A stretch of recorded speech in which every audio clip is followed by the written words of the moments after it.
Welcome to the Sportsource Game of the Week post-game coaches show. We've got all the reactions, breakdowns, and behind-the-scenes insights coming your way.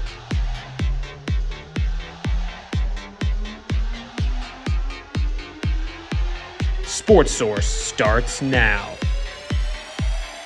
Hello everyone and welcome to Sportsource Friday Night Lights. I'm Peter Bartlett along with Grayson Means. Tonight the Oconee County High School Warriors hosted the Clarke Central Gladiators and won by a final score of 14-0 in their home opener this year. Grayson, initial thoughts on the game? Yeah, definitely a defensive battle tonight, Peter. You have to like what you see if you're both coaches, especially Oconee County head coach Ben Hall. They were the ones who got the shutout tonight in the second game of the high school football season. You have to like where your defense is playing right now this early in the season. Despite it being a low-scoring battle, it was full of highlights. Let's take a look. Week 2 of the Georgia high school football season brings us another Athens area matchup between the visiting Clarke Central Gladiators and the home team, the Oconee County Warriors. Clarke Central looking to go 2-0. Oconee County searching for their first win. Oconee would get the ball first. They would go 3-and-out and punt, but it is muffed by the Clarke Central return man. Oconee County falls on it. They'll get another chance on offense. Stopped on fourth down again. It looks like they'll kick the field goal with Bo Boykin, but wait, it's a fake. Number 11, Brody Hanna, tosses it to number 86, Mason Hall, for the Warriors' first touchdown of the season to go up 7-0. That would be all the scoring the first half had to offer. Clarke Central would get the ball back, go 3-and-out on their first drive, and they fake the punt on their own 20-yard line. It does not go well. Just 2 plays later, Oconee County Brody Hanna hands it off to number 21, Josh Waffle, who takes it in for Oconee County's second score of the night. Clarke Central, they had their chances. Number 19, Cameron Lawrence, back in the pocket, looking to pass. He throws it, and number 9, Wyatt Elsner picks it off for Oconee County. He has a nice little return on this interception. Penalties would bring it back a little bit, but ruins another Clarke Central drive. Finally, a desperation heap on fourth down late in the game. Clarke Central trying to get something going and just overshoots his man there. Oconee County would win this 14-0. You take a look at some of those highlights, and not much offensively. Defense was once again the key of the game tonight. A lot of fourth down stops on both sides, especially for Oconee County. Clarke Central couldn't really get into the red zone at all tonight. Offensively, through the air, they only completed about 4 or 5 passes all night, and the run game wasn't doing much either. So hats off to Oconee County's secondary and their front seven. They were putting pressure on Clarke Central's quarterback all night long. Yeah, and as we saw, special teams playing a major factor here in week 2. Attention to detail, all the more important in these early matchups. Well, when we come back, we'll have sideline analysis, including interviews with the player of the game and our 2 head coaches. Happy to have you with us. Hello, everyone, and welcome back to Sportsource Friday Night in Athens. Happy to have you along with us. Peter Bartlett and Grayson Means reporting on the scene. We've taken a look at our highlights. Now let's take a look at the coaches at play. From the visitors' side, Anna Williams is with David Perna. Thank you, Peter. I'm here with Clarke Central head coach David Perno. It was a tough loss tonight, Coach. What were your words to the team following the game? Just disappointed. We just didn't play well. We're struggling on offense. There's no question. We were really special last year. We lost probably 3 all-state players, and we don't have the juice right now on offense. I saw some good things from our running back side, Valente. So maybe we can ride off of him and get us going a little bit, and hopefully, it can catapult to some success. And what were some of the biggest challenges that you particularly saw on the field?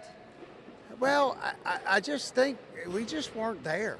I can't explain it. It's just we were flat last week in the first half. I kind of got it a little bit. We'll move the ball, and then we just make just horrible decisions or a penalty, and then all of a sudden we're turn it over or we're back behind the chains. So we got a lot of work to do on offense. It's going to be a long journey. And any positives you saw from tonight's game? Our running back ran the ball good, and our defense is playing hard. Our defense is giving us a chance. They created a turnover and got us great field position, and we had good field position all night. But, yeah, they're definitely playing good enough to give us a chance. But we have these explosive weapons on the outside, but we just ain't getting – they're not doing anything. I mean, we can't make any plays. It's hard when you're – 5-6 yards at a time. You got to get some explosive plays, and We thought we had the pieces on the outside to do it, but they just can't get it to them. Right. Thanks, Coach. Back to you.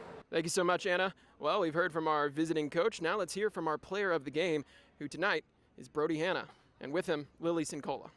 I'm here with senior quarterback Brody Hanna, a transfer from Loganville. You just earned your first win in the blue and white. How does it feel? It feels amazing.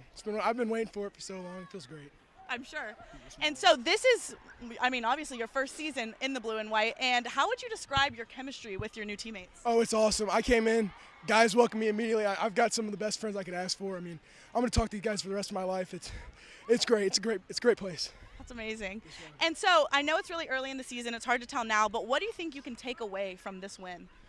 Just that we can be dogs. We're going to fight for 4 quarters every play, and you're not going to find a tougher team.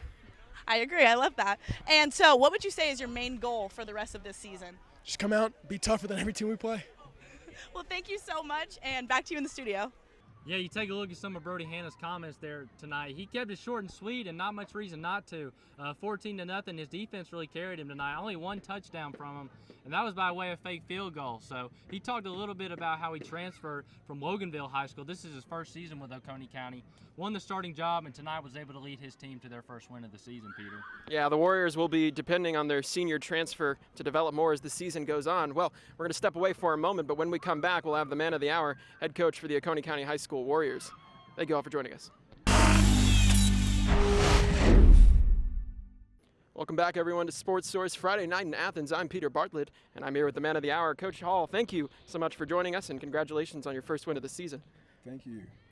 So, last week, coming up a little bit short on the road for the Battle of Oconee County, what progressions have you seen coming into tonight with week 2, getting at your first win of the year? Well, after getting beat like we did last week, young team, I could see a lot of self-doubt in their eyes, obviously after the game last Friday, and came in Monday, had a decent day of practice, not a great day of practice. Tuesday, Wednesday, we felt like they were dialed in. A lot of young players. We had a lot of new positions, had two new starters on the offensive line due to injury. John David Marable, can't say enough about that kid, who was a tight end that provided depth. We transitioned to center, and he played every snap offensively tonight, and that was quite the transition against a big opponent. Yeah, so I want to now talk about our player of the game, Brody Hanna, y'all's starting quarterback. So he's transferred in his senior year. He's a little bit new to the program, but he does add a senior touch to that offense. How are you seeing him evolve in his chemistry with the guys on the field? Well, Brody came in, and he came in the right way. Right. The kids have migrated to him. He knew his role coming in as a new player. Very, very hard worker, natural leader, and the kids just flocked to him, and he's done a great job. He had some throws he'd probably like to have back tonight, but he's just a competitor. He's a big physical kid. Ran the ball hard tonight, and we have to be smart with some of the hits that. I think he likes inflicting hits, and he needs to be a little more intelligent at times. Yes, sir. So special teams played a big role in this one. Muffed punt, a fake field goal. You guys got the stop on the fake punt here in the fourth, down in opponent territory in the third quarter that later led to a score. How do you see attention to detail in that aspect show up in week 2? Well, we stress to our kids in the summer, special teams, especially early in the season. You see it statewide. Every game, there's usually a big special teams play, first 3 or 4 ball games, because with new players and limited time to prepare. So we start in May working on special teams, and we saw an opportunity with a fake field goal, and we took it. We felt like we needed something to spark our group, and we felt like that did. And then I was proud of the defense on their fake punt attempt, and Yes, staying true to the keys. So last thought I want to get from you, what would you like to see your team progress in going into week 3? Well, this was by no means a perfect ball game. A lot of mistakes. We have to go back and correct those mistakes and have these young kids continue to get better and get better each day. That's the only goal we have in this program, is to be better tomorrow. Coach Hall, thank you for your time, and congratulations on the win. Thank you, guys. Well, we'll be back here to wrap it up. Thank you all for joining us here tonight. Welcome back, everybody, to Sportsource Friday Night in Athens. I'm Peter Bartlett along with Grayson Means. Grayson, any final thoughts on our matchup here tonight? Yeah, you kind of look at Clarke Central, the losing team tonight. The first 2 games of the season, their offense really has not helped their defense out. Held Cedar Shoals to 12 points last game, And Oconee County only 14 points this game. Won the game last week by only 1 point and got shut out tonight, obviously.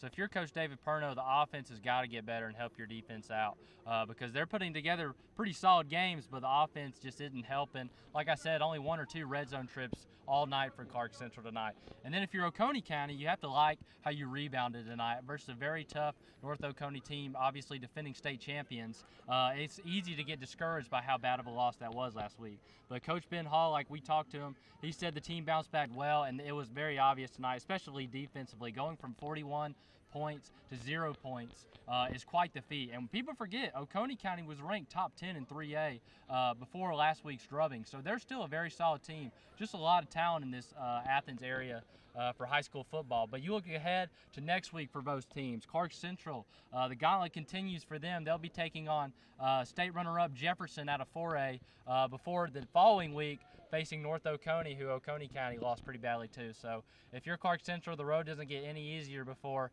region play. And then if you're Oconee County, they'll be playing Morgan County this upcoming week. So look for them to get their second win of the season under Coach Ben Hall. Peter? Yeah, the road is always tough when you're playing Friday nights in Athens. Thank you all for joining us here tonight. Sports Source will be back in action next Friday as usual. Everyone have a wonderful night.